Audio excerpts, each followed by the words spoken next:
From playing favorites with fighters and causing division to slapping his own wife in front of the world, here's whether Dana White's still an asset to the UFC. Demetrius Johnson, the former flyweight champ in the UFC, went off on his UFC bosses and spilled all the tea about his frustrations on Imgur, calling them out for bullying him, not promoting his fights, and disrespecting him during negotiations. He had enough of their crap since they kept on talking about his next title defense, throwing around names like Ray Borg, Cody Garbrandt, and TJ Dillashaw. Dana even went on a podcast and called his refusing to fight Dillashaw insanity. Can you believe that? The UFC's always been known for its tough, no-nonsense style, but Johnson stood up against it, held it down as champ since 2012, and finally spoke his mind. The UFC loved promoting fighters with big personalities like Chuck Liddell, Brock Lesnar, and Ronda Rousey. But poor DJ, despite being an absolute beast in the octagon, didn't get the same treatment, making you wonder if the UFC's tough guy approach is still effective. It's ridiculous that the organization said Mighty Mouse can't sell. I'm very confident in his abilities to sell pay-per-views. He has the lowest selling pay-per-view in the history of the UFC.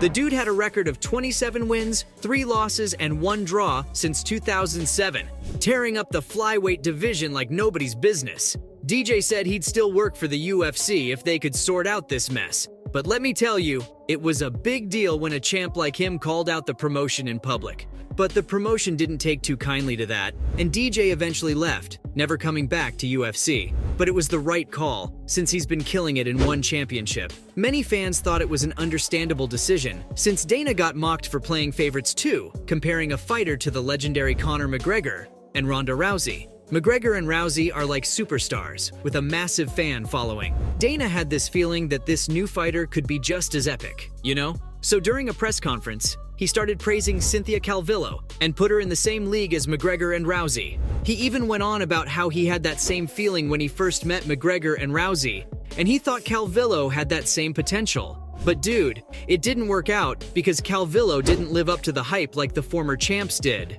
Sure, she won a few fights in the beginning, but then she faced some tough losses against some seriously tough opponents. Let's be real.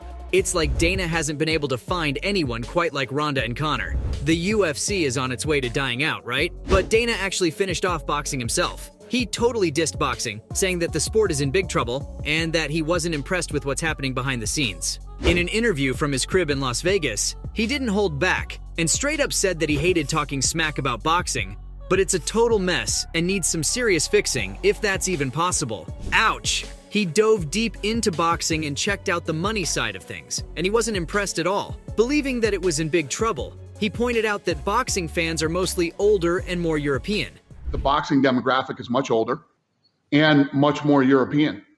Despite it being a huge mess, Dana hoped his UFC crew could power through. He was dead set on holding events, whether there was a crowd or not, and he was committed to looking out for his fighters and staff. He was very excited about it, talked about building a boxing arm for the UFC, and even had Conor McGregor on board. But all of a sudden, he did a complete U-turn and wanted nothing to do with it. He called boxing a broken business, a total nightmare to fix.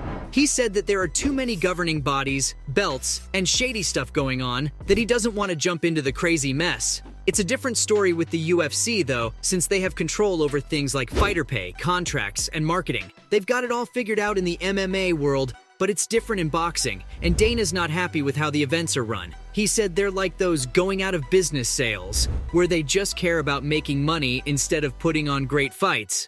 But the UFC president has a reputation for backing out on his promises, so it's hard to trust him if he can't even stick to his plans for boxing. For now, Dana's sticking to the UFC and focusing on making it even more successful. But hey, he has this habit of flip-flopping on stuff, so he might change his mind about that too. But guess what? He didn't change his mind on backing down as UFC's president after publicly slapping his wife. Back in 2014, he talked about how awful it is to lay hands on a woman, saying it's something you can never come back from, which is ironic because he got caught on camera getting into a physical fight with his wife at a New Year's Eve party in Mexico. Thames released a video showing his wife slapping him, and then he slapped her back and tried to hit her again before other people stepped in. The next day, Dana admitted that the whole thing was horrible, and he felt embarrassed, making it clear that there's absolutely no excuse for a guy to hit a woman and that he's now more focused on his family and kids. He tried to play it off like it was a one-time incident, But this raises some serious questions about whether Dana's fit to keep running the UFC, the biggest mixed martial arts organization out there. Sure, the UFC has seen huge success under White's leadership, with the company being worth billions and making tons of money. But once this news broke, the company's parent company, Endeavor, saw its shares drop by almost 6%. And let's be real, having the president of a combat sports promotion involved in a public fight with his wife is a major PR nightmare. It's hard to imagine the commissioners of other big sports leagues getting away with hitting their partners without some form of punishment, but he got right out. He once said that NFL Commissioner Roger Goodell should resign after mishandling the whole Ray Rice domestic abuse case in 2014. And look at him now, not willing to face any consequences. It's unlikely that Dana will face any real consequences from the UFC, since they've been inconsistent in how they handle domestic violence incidents in the past. Despite what he said about fighters never bouncing back from hitting women, there have been UFC fighters who continued to fight, even after facing allegations of assault. When people called out Dana for signing Greg Hardy, a former NFL player with a history of assaulting his ex-girlfriend, he brushed it off and blamed the media for causing trouble. Dana knows he'll have to carry the label of what he did forever, and some people won't respect him anymore. But even with all that, it's still not right that he didn't get suspended. Money talks, I get it, but the promotion should have made a statement by suspending the man. Instead, they stayed quiet, and that says a lot. The people above White messed up, and it's not fair because it makes the whole company look bad. UFC has a bunch of good, hard-working folks in and out of the ring, and not suspending Dana's a bad look for everyone. Truth be told, even if the suspension was just a small punishment,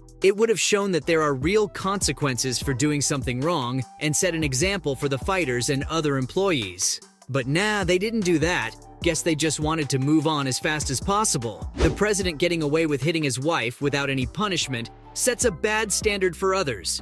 It's like he's immune to trouble. But if a UFC fighter did the same thing, they might think they can get away with it too. That's not right, and there shouldn't be different rules for different people. Everyone should be held accountable for their actions, no matter who they are. And the fact that Dana didn't face any consequences for slapping his wife sends a message that it's okay to do that, and that's just messed up. What's even more shocking is what he did next. He went on Twitter and started promoting his new TV show called Power Slap League.